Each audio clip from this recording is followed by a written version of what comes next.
Dozanqurdu əməliyyatı davam edir. Əvvəl mən buna qaradul hörümçəyi əməliyyatı vermişdim, amma sonra insanların rəyləri yeni bir böcəyə yol açdı, dozanqurduna.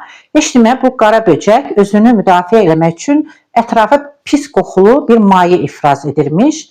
İndi də Ramiz Mehdiyev işi də bax o cür pis qoxular ötürür cəmiyyətə. Amma bu əməliyyat davam edəcək, çünki iqtidar üçün təhlükəli bir nəsnədir. İqtidar bilir ki, ölkədə narazılıq var, günü-gündən də artır və o da Putinin əl altındadır. Ona da pul göndərməlidir və hakimiyyətini də qorumalıdır. Amma Putin də öz pisliyinə, kininlə əl çəkmir.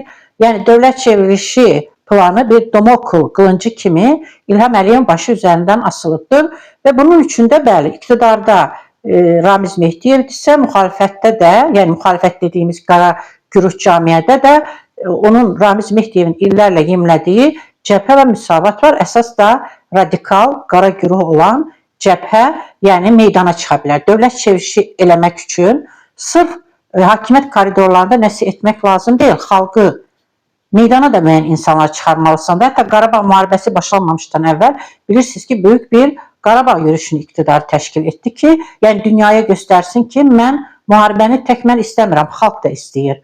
İndi burada da dövlət çevrilişi adına xalq çevrilişi süsü vermək üçün Ramiz Mehdiyev əlbəttə Rusiyanın köməyi ilə meydana bu qara güruh müxalifəti çıxaracaqdır. Ona görə də siz deyirsiniz ki, nəyə görə iqtidarda olan, bura daxil olan insanlar yox, müxalifət deyilən nəsnə birinci həbs olunur. Çünki çoxluq bilsə də ki, bunlar müxalifət deyil, amma bir gün meydana kimlərsə axışsa çıxacaqlar. Nəyə görə? Çünki insanlar o qədər bezib ki, bu hakimiyyətdən deyirlər ki, kim gəlirsə gəlsin, bütçə bunlar geçsin. İlham Əliyev də bunu bilir. Ona görə də birinci əsas olanları zərərsizləşdirir. Sonra isə əlbəttə cənab prezident sonra növbə digərlərinə çatmasa, yenə də xalqda sənə qarşı kin nifrət qalacaq, daha da artacaq. Ən yaxşı üsul isə Ramiz Mehdiyevi həbs eləməkdir. İnsanlar heç olmasa az da olsa ədalətin, yəni insan nə vaxt ürəyi soyuyur, heç olmasa az da olsa görürsən ki, ədalət yerini tapır və bunu etməsəniz, o narazılıq da qalacaqdır. O çevriliş adlı xoxan da meydanda dolanacaqdır.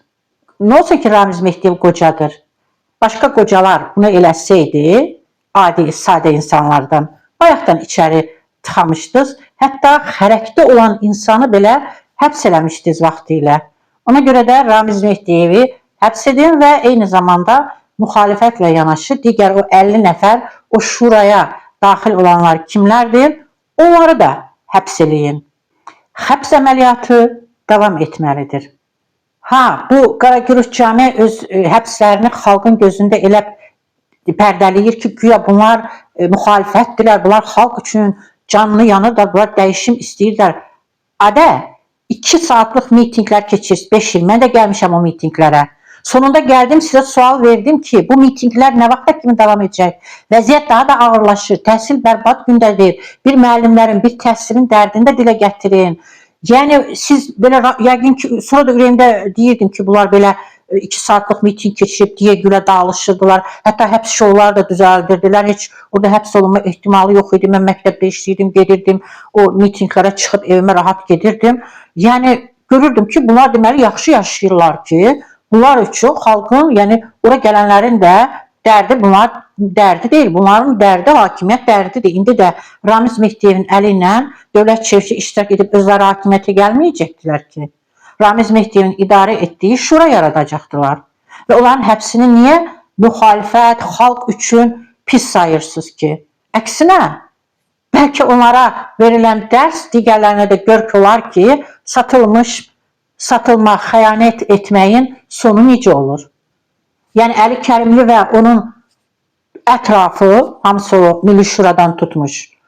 Yəni özləri üçün. Onlar hətta bir dəfə Nahid Cəfərov bir videosunda dedi ki, deməli bunlara deyiblər ki, narahat olmayın. Mən dövrdən sonra biz hakimiyyəti sizə verəcəyik. Dedi, bunlar da inanırlar. Ramiz Mehdiyev yəqin bunlara deyibmiş ki, narahat olmayın. Siz hələlik belə davam edin. Vaxt gələcək biz sizə hakimiyyətə gətirəcəyik. Və siz də düşünürsünüz ki, Ramiz Mehdiyevin əli ilə, bu cür insanların əli ilə hakimiyyətə gələnlər sizin xeyrinizdə çalışacaq, sizin rifahınız üçün çalışacaq. Deyir, bal verən arı poxundan bilinir. Yəni, indi görünür ki, onlar nəyə qadirdilər? Onlara söz demək olmurdu. İnanın ki, ən tanınmış insanlar belə söz deyəndə iqtidardan yox, bunlardan qorxurdu. Son dövrdə Kəramət Böyükçölə bir cümləsinə görə nələr elədilər? Halbuki Kəramət Böyükçöl onları həmişə müdafiə edirdi. Yəni, bunlara bir cümlə demək olmaz. Ona görə də ağıllı insanlar bunu görürlər. Ona görə yaxın gəlmirlər. Nə vaxt ki, ədalət hissi bütöv, dəyər və prinsiplər bütöv olan insanlar, hansı ki, o tutku olan insanlar, hansı ki, ölümə gedəcəklər və bilək, onda insanlar onu görəcək, hiss edəcək və onların ardınca gedəcəklər. Amma o cür güvələr meydana gələn vaxtda bunlar olmamalıdır meydanda. Çünki bunlar o güvələri gözdən salır, yəni möhkəmlənməmiş, formalaşmış, yeni atılan bir fidanı elə tapdalayan, bax bu qara güruh müxalifətdir. Dinsizin öhdəsindən isə deyir, imansız gələr. 93-də Heydər Əliyev necə bunların öhdəsindən gəlibsə, indi də aynısını oğlu edir.